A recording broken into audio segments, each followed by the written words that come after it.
Are you a working professional but struggling to balance the workload of your career, family, obligations, and preparing for your financial future? If so, this podcast is for you. You've spent years learning your craft, and now it's time to focus on your financial future. This podcast will teach you what you need to retire wealthy and happy. Let's dive in.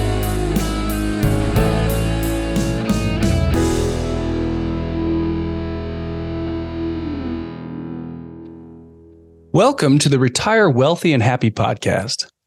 We created this podcast to provide financial tips and tricks to help you build up your passive income and also provide methods that you can use to protect your wealth so that you can plan a better future for yourself and your family. We're grateful to have this podcast sponsored by Monument Real Estate Capital. Monument Real Estate Capital, helping you retire 10 years early through real estate investments. Welcome to the Retire Wealthy and Happy podcast. Today, Anthony and I are hosting Parker Pursell, that is the CEO of EQRP. Welcome to the show, Parker. Thanks, guys, for having me on. Why don't you start off by telling us a little bit about what you do and what you've done and your history and stuff? Yeah, so currently I serve as CEO of the EQRP, where our mission is really to just empower financial transformation in our members' lives. And we do that via way of the self-directed retirement industry. And how I got here, come from a family of entrepreneurs, born, raised in rural Alabama. I live here in Birmingham right now, but our family grew up 110-year family fertilizer business. So that's where I kind of saw the entrepreneurial journey of my grandfather and my father really play out. So sitting at the dinner tables and, watching them make decisions, go through kind of the seasons of entrepreneurship. But we ended up selling our company in 2006 to a company in Canada. And really what got us to that point was, as we had started off really with a cotton gin back with my great grandfather and grew it into this, I'll call it the apple of fertilizer. That's what the product was to the market. My dad had this creative idea to build a golf course to sell our product.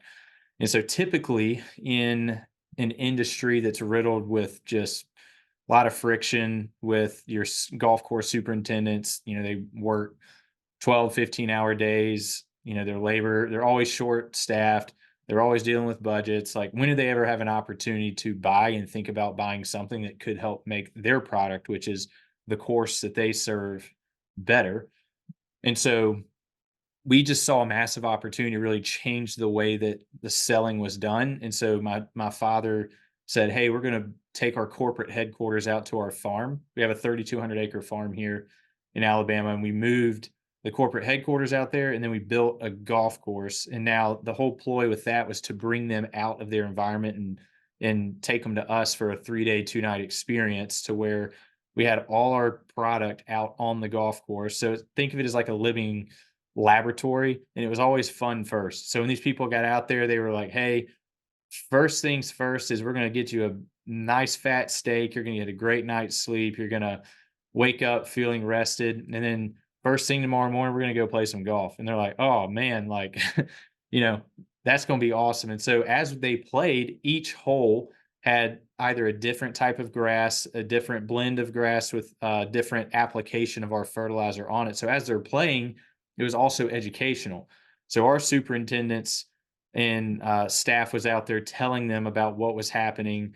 And so not only were they getting to have fun, they were actually getting to see the product that we were trying to sell them on the thing that they managed on their day to day.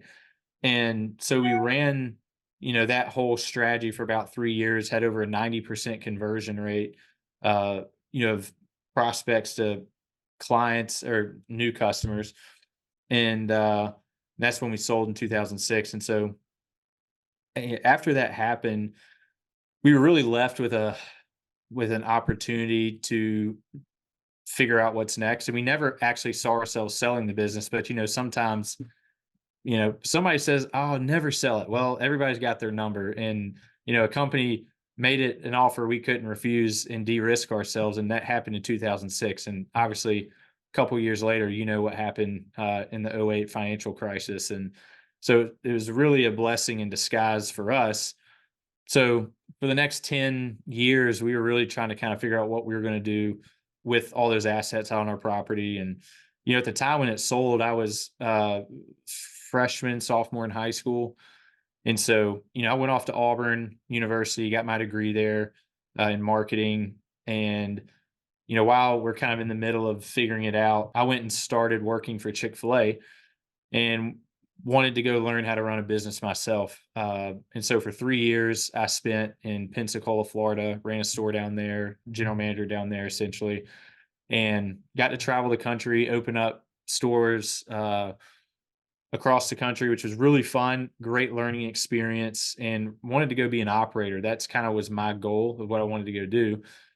But then my father came back and started talking about, okay, I figured out what we're going to do next. And I'm like, all right, well, what is this? And so I remember coming home and being on the kitchen counter, he has all these plans laid out on the table. And my dad's a visionary by nature. Like, if you can't see back here, like in the corner, he's an artist. So he draws golfers. This is Tom Watson. Uh, it's signed right there, but he's got, probably 20, 30 different things that he's drawn, and they're hanging up in, the Butler cabin in Augusta National, the World Golf Village. Like, he's very renowned in what he's done, but he's done it for a passion never sold. But he says, Parker, look, we're going to build a hotel. And I'm like, what? You're going to do what? And he's like, we're going to build a hotel, and we're just going to continue doing what we do best, which is love on people and serve people. And really, that was the foundation of our fertilizer business, and the way that we had built it was around hospitality. And so it made sense, but obviously we were like, all right, now we're going to go get into the resort business, hospitality business full time. And so then there's that FOMO that kicked in for me. I'm working at Chick-fil-A, I'm grinding out, I'm loving what I'm doing. It's awesome. And then I'm like feeling this pull to want to come back and help my dad like build this dream that he's done. And so I end up leaving and going back to the farm, work with him for 4 years, getting that up and running. And COVID hits 2020. And obviously everybody else's world blows up in their own way. And so for me, I kind of got to a point where I said, okay, I've got to pivot in my own mind. I saw my dad and my grandfather build this thing. I saw them get to a place that I was very fortunate growing up to where I had all the resources to be successful. I took advantage of every opportunity given to me, but I didn't know how they got to where they did. They didn't really teach me money management skills in the sense of like, hey, I'm going to teach you all the unique and creative ways that you can use money to help position you to where you want to get to. And I was kind of left answering that question for myself. Had a great work ethic, but just didn't know how to apply that, especially when it came to money. And so I said, I just really want to go take a bet on myself and go figure this out. And jumped into the unemployment pool and was unemployed for about 8 months, went and pressure washed with a buddy of mine, and really felt like I had a clean start on figuring out what I want to do next. And I love what we do at our family business. Don't get me wrong, still a part of it and help in a lot of different ways. But I had this opportunity at the EQRP come up, and I didn't know what it was at the time. And honestly, didn't even know what an IRA or 401k really was. I'd heard of it, but never contributed to one. I was like, oh, well, didn't really have much faith that that was going to get me to where I wanted to go just by, dumping your 6,000 in a year or, doing your company 401k match. And like I said, there's got to be another way to help propel me further, faster. And so when this opportunity came, I just saw a place for me to build, grow, use my entrepreneurial skills. I'm a builder by nature. I wouldn't say I'm much of a visionary. I am on some capacity, but I just like efficiencies, systems, processes. So I came in and helped, 3 years ago. My first day was actually November 2nd of 2020, which was the day that the elections happened. And from there, it just kind of fast forward 3 years later, I'm now running the company with an amazing opportunity to work with great people, and my life has changed because of it. I've learned more about money in these past 3 years than I did in the first 30 years of my life. And I would attribute that to the people like yourselves, right? You got podcasts, you've got different types of education that's out there. You got people that are doing things. Don't get me wrong. I don't necessarily like to listen to people who talk a lot versus, hey, show me what you're actually doing and show me how you got there. And those 3 years for me have just transformed my life. And so for us being in the EQRP, now we get to help people take part of their financial uh, legacy per se, and then they're wrestling with all the same questions that we do, right? But they might say, well, I don't have money to invest in real estate. Well, that's not true. Like, if you've been contributing to retirement accounts your whole life, well, yeah, it's like, okay, well, now you have access to hundreds of thousands of dollars maybe sitting on the side. And are you comfortable with how it's performing? Well, no. Okay, well, do you like real estate? Right? Do you like all these different options? Like, well, yeah. Have you wanted to invest in it? Well, yeah. It's like, okay, well, these opportunities out here, the greatest investors in the world don't they aren't a one-trick pony with how they got to where they did, right? They may have a portion of it there, but they invested in businesses, they invested in real estate. They have this whole strategy of how they preserve and also grow themselves. And so you have to let go of your paradigms. And I had to do that. I had to let go of what I thought. I had to let go of really some deep seated fundamental beliefs, but they weren't mine. They were somebody else's. And in that process, I had to figure that out. Like, when someone would say, hey, like, go take a cash out refi on your house and go invest in this. I'm like, whoa, like, that's bad. Like, that's terrible. I'm like, but let go of that. How might this be beneficial? Could this actually get you to where you want to go? Is there another way?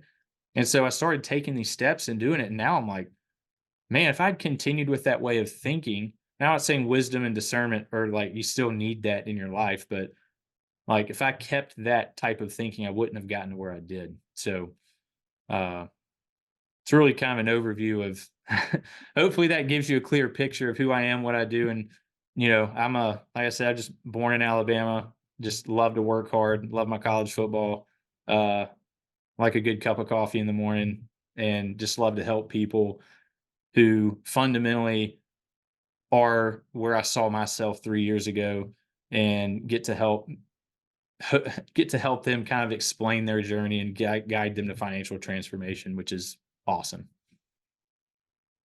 It's a great story.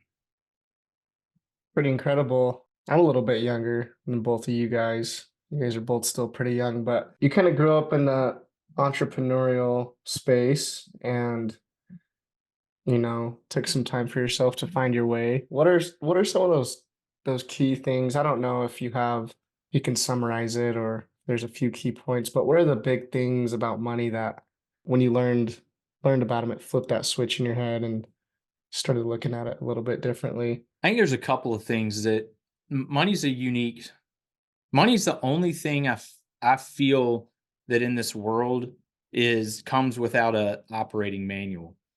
In terms of, if you give $1 to a child, then they're like left to kind of figure out what they want to do with it, right? But if I give them a Lego set, it comes with a manual. If there's anything else that they need, you give them a car, it comes with a manual. Like, but money, when you give it to them, it's like, oh, well, what do I do? So principally, I think that first off, money, we have to recognize that we're stewards of it. It's not ours to begin with. Therefore, how might we manage this in a way that can help preserve and protect us? But I think that's like the most important thing first is, what's your filter for determining how you use that money? And I didn't have a clear filter starting off. I saw it modeled for me, but applicably, scared money doesn't make money either. So you can't save your way to Right. wealth. There's no way you can do that. And when you're younger, like I'm 33, when you're younger, we have more opportunity to take risk, and it's really not that bad. Like my first investment that I did, $50,000, ended up losing. Like, it just was like, well, dang, like that sucked. But I remember after it happened, like I called Damien, who's the founder of our company, and I was wrestling with it, just the emotional side of the loss, and said like, hey, like, I just need some help knowing it's going to be okay. And so he was like, hey, Parker, do you have a great family? And I was like, yeah. Do you have a house to live in? Yeah. It's like, can you pay your bills? I'm like, yeah. He's like, well, then what are you worried about? It's like, it's just part of the game. And he said, you're going to continue to lose. This isn't the first time, but just consider it an MBA you just got. Like, and I was like, No. huh. So I think that for me was like one of the big structures is knowing that like scared money doesn't make money. And when you're younger, you can take more risk than you can the older you get. I guess you can, all risk is lack of experience doing anything, right? Skydiver that goes for the first time considers it risky. A skydiver that's done it 10,000 times is like, oh, it's just another thing. Right, right. So, I like that outlook. That's really good. Yeah, I got a MBA on losing money just last year. how much has your MBA cost you over the course of your investing career? I've had a really good career, and I've done a slower movement through doing a lot of construction. So it's been always a lot of me adding elbow grease to the deals. Yeah. It's not been as big because there's also that wage that gets added into it. But usually it's much more cut and dry than what it ended up being more recently. So Yeah. My it's MBA isn't too expensive, but hopefully I can yeah. get it over with quickly, right? So I can start getting back on the upside. That's great. So why don't we go more into self-directed accounts, what types there are, how people can use them, different kinds and such. Yeah. So the self-directed retirement industry, when most people hear it, how it's traditionally pitched to you, especially if you're coming from a company company sponsored plan, or you've got a financial planner, right? Like what the self-directed will say is, okay, well, you can pick and choose your own stocks. Like you can self-direct that. It's like, okay. But what I've seen over the past 3 years, especially when 2020 happened, this whole new surge for self-directed retirement in the alternative investment space, that's what people are really looking for, right? Like when they say self-directed, they're like, no, I want to actually put my retirement dollars to work in alternative asset classes like real estate, like uh, oil and gas, or private lending, single family, you name it. There's all sorts of things that you can do. Now, uh, for your listeners, if you're wondering, like, okay, well, what are the different, how is this different from my company sponsored plan that I have? And can I actually even do it? Uh, the short answer is yes, you can. Self-directed IRAs are really easy to open, and self-directed 401ks are really easy to open. The difference between the two is that the IRA is more of like anybody can get into.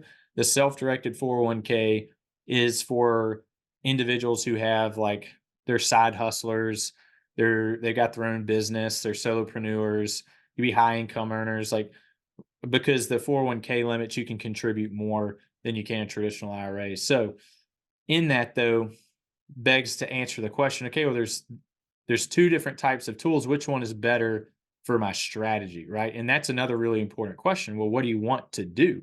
I would say if you're going to go invest in real estate, the 401k route is very beneficial for you. So getting a self-directed 401k allows you more flexibility. You can have checkbook control over your retirement funds to basically wire money out to these different deals that you get access to. So if Roger, let's just say he was doing a rehab and he's like, hey, Parker, can you loan me $60,000? I'm going to do this flip and I'll have your money back to you in 10 months. So I said, okay, well, let's set the terms. And in a matter of a day, I could wire money out to him from my retirement account.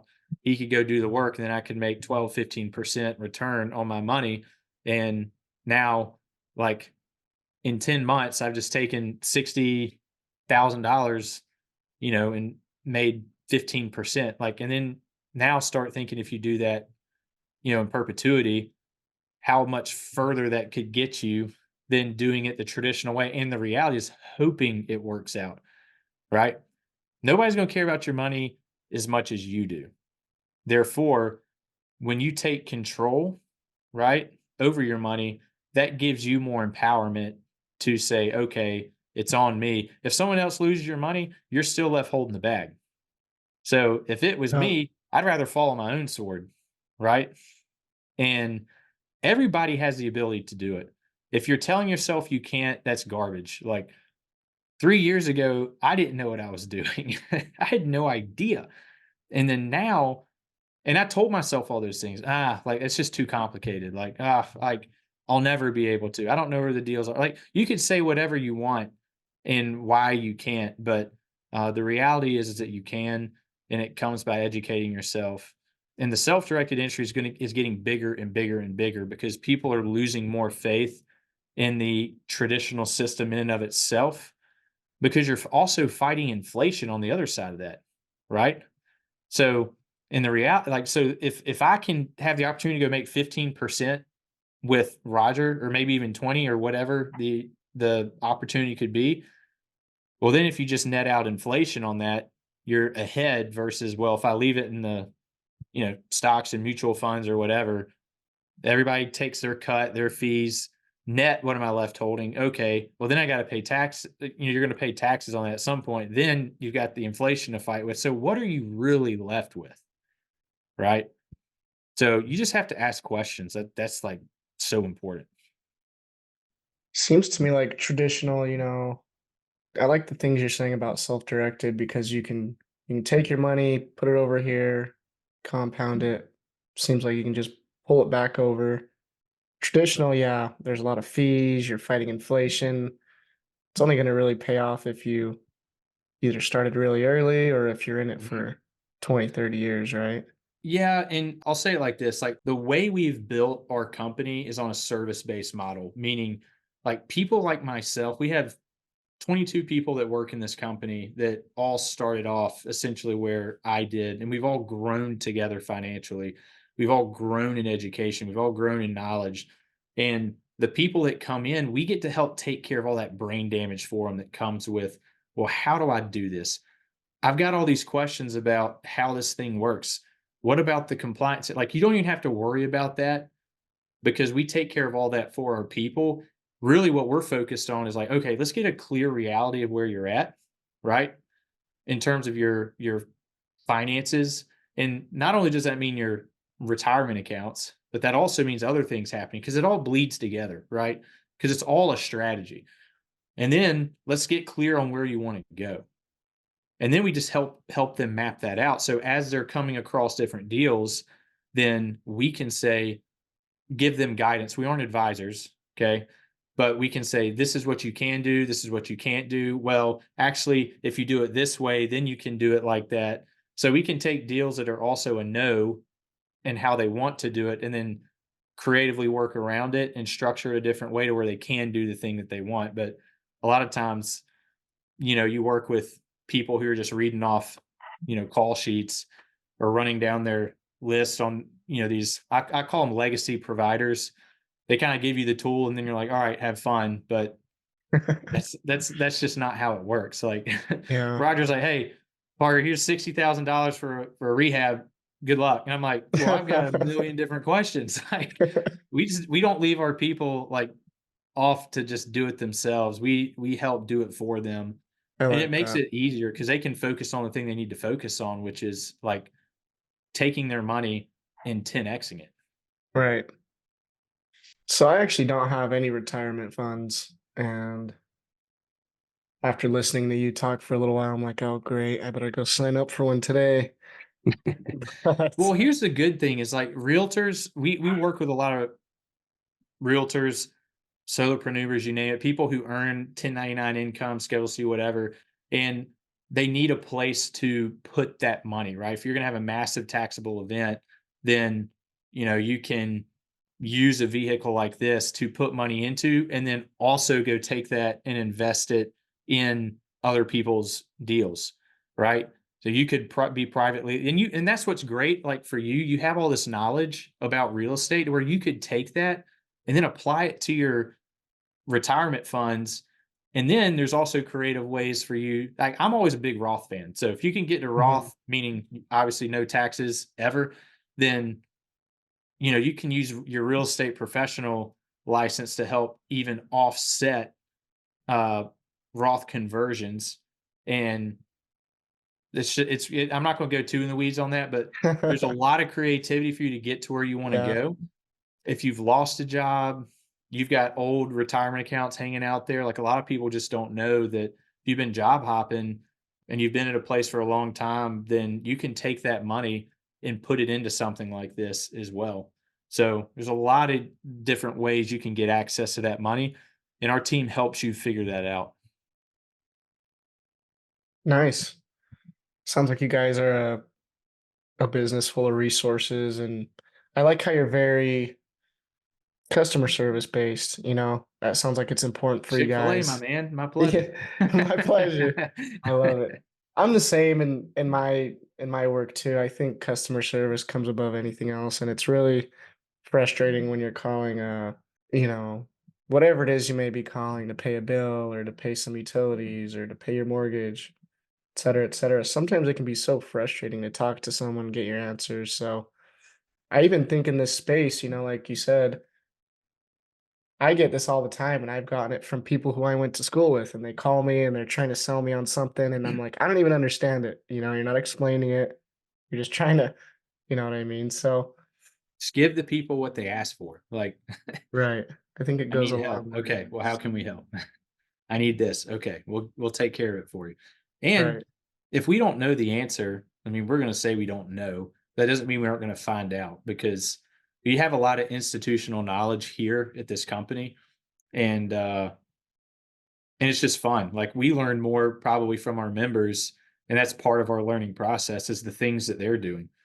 I had a member I had a member reach out to me and try to explain to me a deal that he wanted to do, and I was using the filter of the knowledge that I knew, right, of the things that you can and can't do inside of a retirement account. And I was like, okay, well, we basically worked through this 30-minute call, and there's one caveat that I just couldn't make a determination on because I just never heard of it. I was like, I'm not saying you can or can't, but I am unclear. Therefore, I'm not going to say yes or no. And so I said, hey, let me just give you a buzz back. And come to find out, he could do this specific thing that he was trying to do. And now we're both better off for it. I'm like, oh, well, this is new. Now we can, if somebody comes in wanting to do this specific thing, then we've just eliminated all that friction of trying to find out. But we're critical thinkers. Like we're not just going to say, just because we don't know, all right, bye, good luck trying to figure it out. Mhm. I mean, that's not really serving the individual on the other side. They need confidence, and that's what we want them to do is to give them more confidence that they're doing the things right, and they also feel better about their future doing it. That's awesome. Absolutely. On that topic, let's say somebody just started out, they put in $6,000 into a self-directed IRA. What are some of their options? What can they do? What can they put their money in? How do they find partners? Yeah, so I mean, like I said, it all comes down to your strategy, right? Like if you're looking to invest passively in a deal, the with $6,000, you can't really do much, right? Because most deals are going to require minimums. Some may not, just depends on what you come across. Uh, but your options are limitless. The only things you can't invest in is like collectibles, art, cars, wine. I'll say NFTs because that kind of falls along the side of art, right? And you can invest like in a vertical lineage, meaning let's just say, Roger, you're my granddad.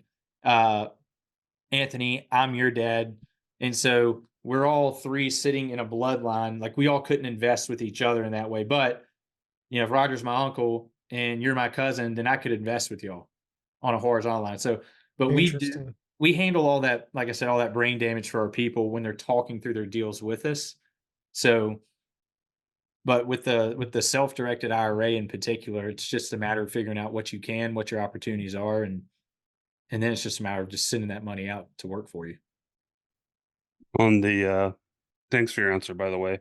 On the self-directed 401k, the contributions more like, is it 40,000 a year? Uh, well, the with the defer, I have to look back at the numbers, but I want to say it's closer to like 65, and that includes the like profit sharing side of it. So if you're a high income earner, you've got your minimum deferral that you can put in, and then you've got the profit sharing side of it, which a lot of business owners take part in. We do have the ability for business owners with employees that want to self direct, and invest in alternative assets, they can do that too. So a lot of them take advantage of it. So that for the contribution limits are massively different. But like I said, the 401k really supports, when I say business owners, people who are conducting business activity. With the IRA, it's more retail side, meaning anybody can jump in, but the limits are lower on what you can contribute. Kind of spiked my curiosity. I was just kind of thinking in the excuse me, back of my head, but what's like some of the and I'm not really and I might be completely wrong here. I'm just trying to pick up what I've heard so far, but if you're in self-directed and say you got $100,000 in there, Mhm. and you send that over somewhere, am I on the right page so far to make that money work for you, whatever Yep. deal is going on? Mhm. What are some like crazy gains or maybe crazy, I don't know if you've seen losses or just some crazy, returns that you've seen? Yeah, so I think I hear what you're saying. So we don't have visibility over, like, we don't work on an AUM type schedule to where we are tracking what people are doing. Right. Uh, which is kind of the beauty of it. Like, we're not the middleman. We're more of a service provider. I like to call us like a guide per se, like a coach. But our members do tell us a lot. Gains, I mean, I've seen people, very credible people, okay? I'm not This isn't outside, because there are really like institutional grade deals out there that are 40%, 50%. You invest in businesses and you come across a really great opportunity. Like, there's a lot of money to be made there. I've seen some incredible gains there. And on the flip side, I've seen Ponzi schemes. I've seen people lose majority of their Wow. net worth, and they get absolutely screwed. And that's tough to watch. So the control piece is great, right? Like, but at the same time, you have to know how to vet deals. You have to do due diligence. You have to understand how to vet the operator. Like, there's so much more that goes out there. And so on both ends, I've seen really great big wins and I've seen really bad losses, and people left calling us like that's when and I don't say this without like empathy, but for us, the fact that they would call us when something like that happens is makes me feel even better about what we do, because now they're like, I need help. I need help thinking through this really bad time. I've gone through a divorce. My spouse just We've had members in our community take their own lives, and the person's left holding the bag. Like, life happens. And so in that though, I love the fact that we can able to serve the people at their highest of highs and their lowest of lows. Right. And you've been there when, you lost the 50K as you spoke about earlier. So, Yeah, it's all relative, right? Like, for yeah. me, that was a lot, because that was the first time I'd done anything, and it hurt. It sucked. And you're left like, you want to know that it's going to be okay, and you need people who've done the thing to let you know it's going to be okay. Like, I wanted somebody else that's lost to be like, "Hey, you're going to be fine." I'm like, "Okay. I'm not at the bottom of the barrel by myself." I love it. I got another sideways question. I don't know. Things are going off in my head, but have you ever seen anybody, for example, take a HELOC? Okay, and I'm thinking because like I'm just in my own head right now, thinking about my situation. You ever seen anybody take a HELOC out Don't do it. and don't do Don't it? do it, Anthony. Whatever you're asking, I'm gonna say don't Sign do sign me up. Sign me up. it. I was just curious. Okay, I was gonna ask if you ever have people take HELOCs out and invest that money.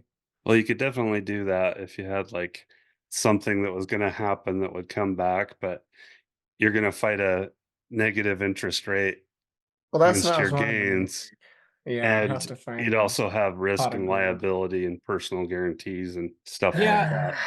Now, I'd say, and I've talked to a lot of people that do it, right? But I think, Roger, coming from where you sit and all the experience that you have, right? You've got a lot of wisdom. You've just got years on Anthony and myself. So you've seen more life, you've seen more deals, you've done more deals.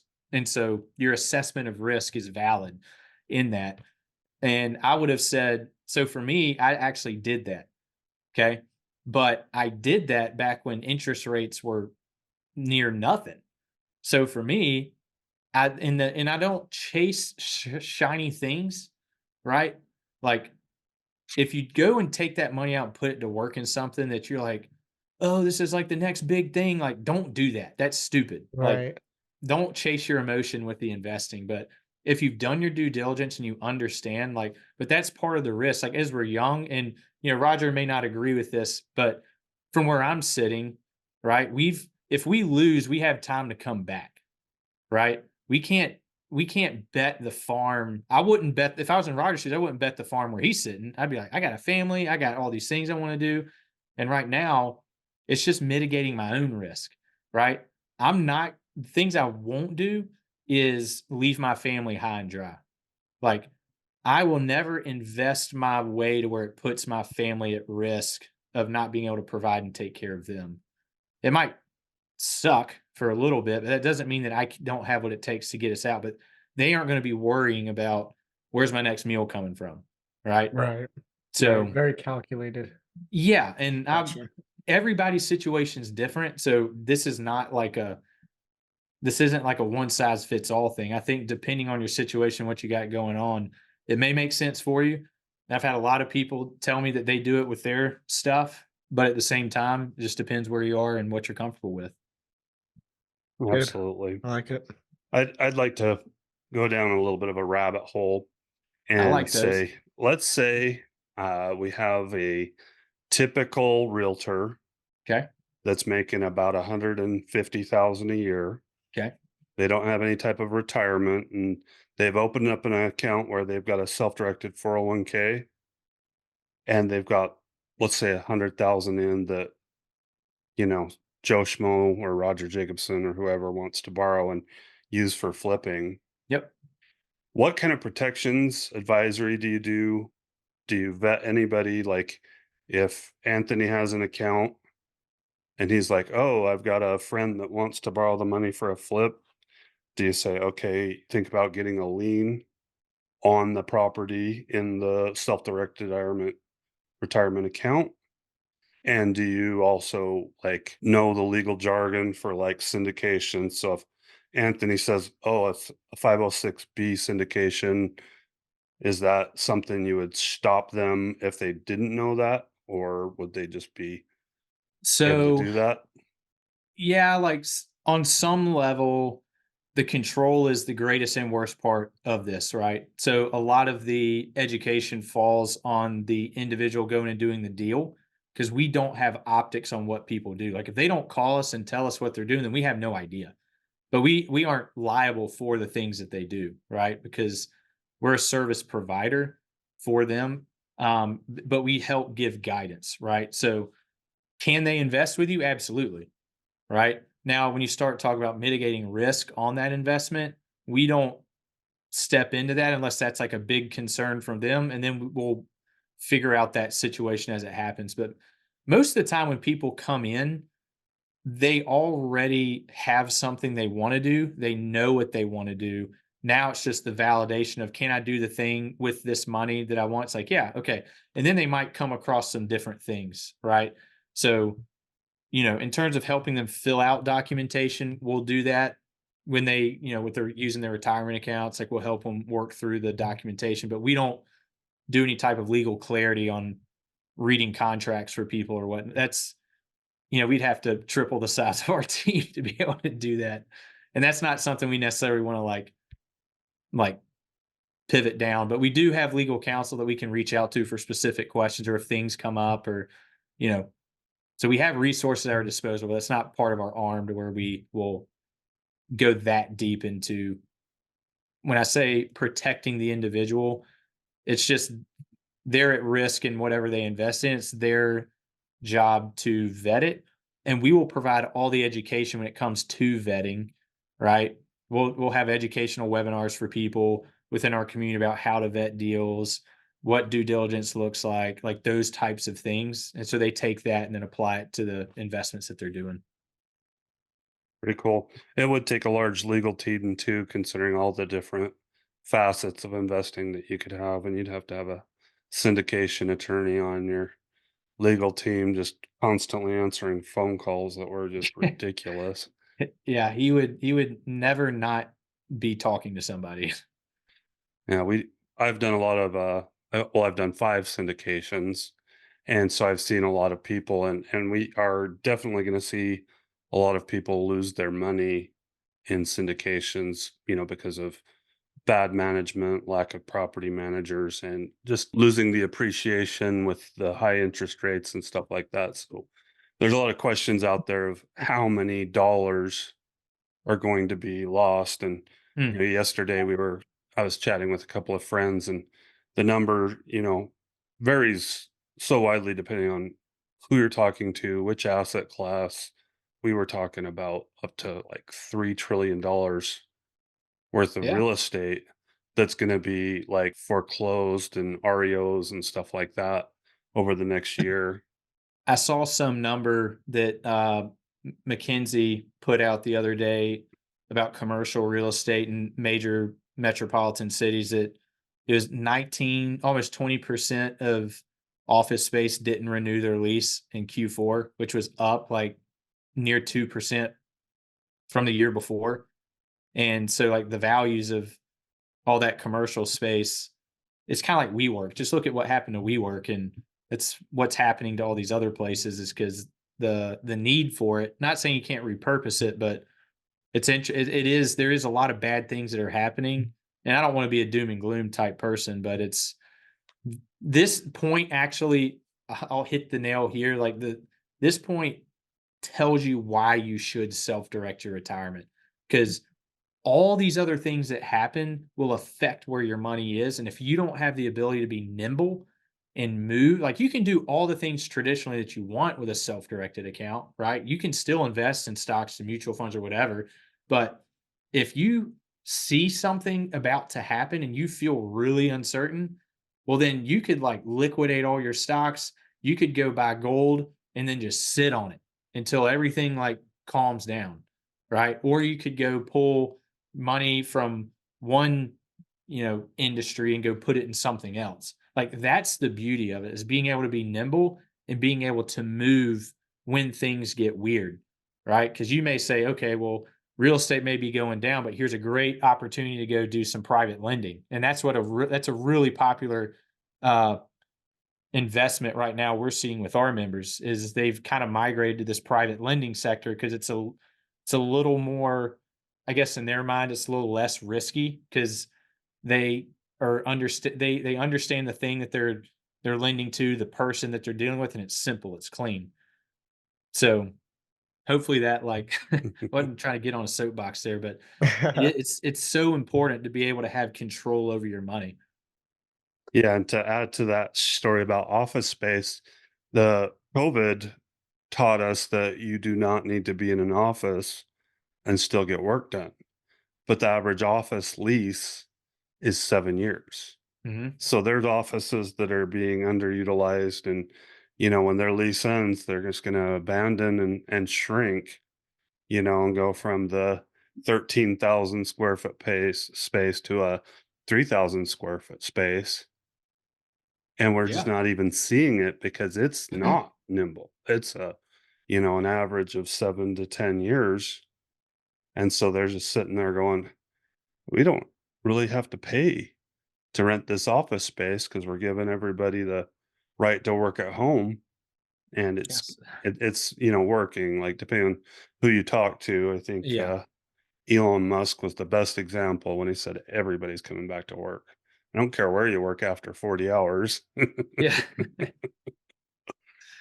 Yeah, I mean, yeah, you gotta either have a strong hand or you don't, but so, like, those things, we don't know what's gonna happen, right? Like, I think it's the outlook for the commercial office spaces definitely doesn't look pretty. The bridge debt that has been taken out on multifamily over the course of, the zero interest rate environment, they didn't even think about what was gonna happen, years or the interest rates going where they are now, like, and you're already seeing it in the news, like all these guys and these syndicators that went out and basically just levered, and now everything's crashing out from under them.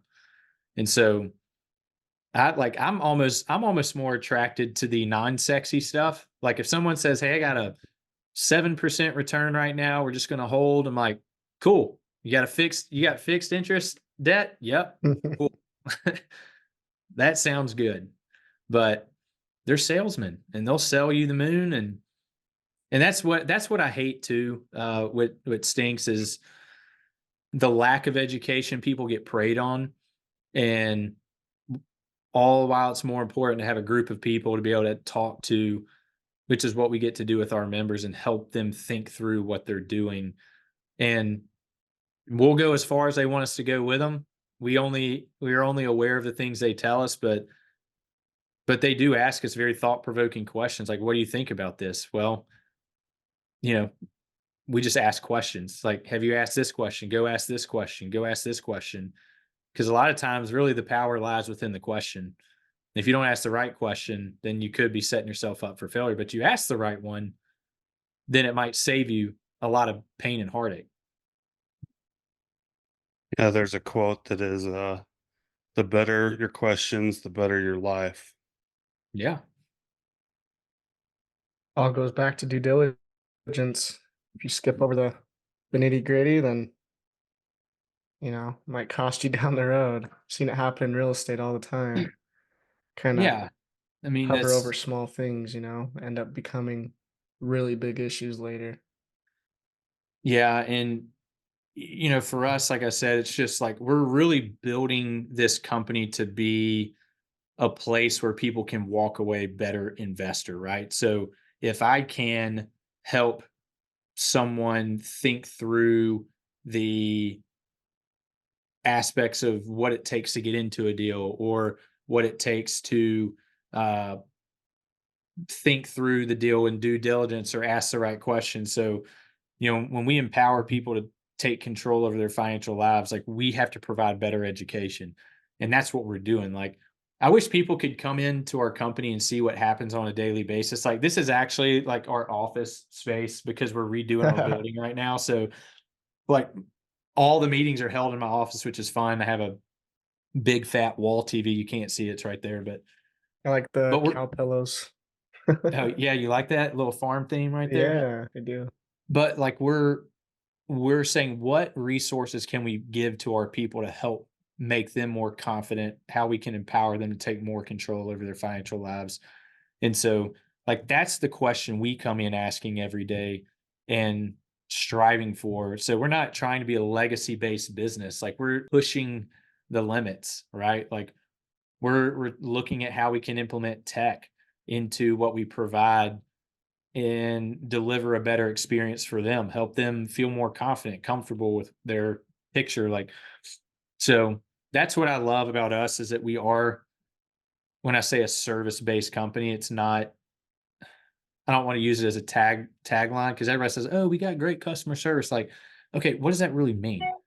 I think listening to the person, like actually helping them, not being like, well, go call your CPA or go call this or like don't push the problem back onto them. Like, no, help solve their problem. That's customer service. Like when they come to you, they're saying, help me. Don't put the thing back on me. Help me. That's why I called you because I didn't know. And at least let them feel heard. And that's what's got me most excited about what we're doing here. And so if anybody's, got anybody wants to self-direct, anybody has questions about it, like that's what we're here to do. And we can help people, get to where they want to go as fast as they want to go. It all just starts with taking action. And, I'm sure you guys come across a lot of people that, you know, they see the deals, they see the opportunities that are put in front of them, but they're just like, I don't know. It's like, no, you have to start. Like, you have to take a step. Like, you have to get clear on what you have. You have to get clear on your finances. And once all that is there, then start moving, start taking action. You aren't going to get to where you want to go by doing nothing. You're just going to be exactly where you are. So And Parker, do you operate only in Alabama or all 50 states? Oh yeah, all 50 states. And where might the viewers, listeners find you? Yeah, so we have a newsletter that we launch every single week. They can go to turnkeyretirement.com, basically where we give the self-directed investing game away for free for anybody that's interested. That's an easy place to get engaged. But if they also want to learn more about us and they want to start a self-directed retirement account, they can just go to eqrp.com and schedule some time to talk with one of our people here. And that's the easiest way to get in touch with us. That's great. And we will list that in the show notes as well. I think we need to be respectful of our time and your time. Let's jump into the final four. Anthony, you want to lead us off? Yeah, let's do it. So, Parker, let's start with question number one. What is your favorite business book? Ooh, favorite business book? Well, I'll say the two that I've read recently that has changed my outlook on growing business is Alex Hormozi's $100 million offers and the $100 million leads. I'll say both of those because they go collectively together. But if you're just interested on how to sell, if you're interested on how to get more people attracted to the thing that you're doing, those two books have been fundamentally game changers for me in my business and the way that I look at business. Awesome. I'm a fan of that guy. I actually haven't read those books, but I love his videos, all the content he does. Moving on, question number two. What makes you happy? What makes me happy is my relationship with God. Like, peace in my life is the thing that I strive for. Therefore, a lot of things are outside of my control. And so if I can wake up each day and have peace going into the day and peace when I lay my head down at night, that's what makes me happy. So it's a pretty simple answer for me. Awesome. Question number three. What is the best way of giving back? The best way of giving back. Trying to think of how to answer this question.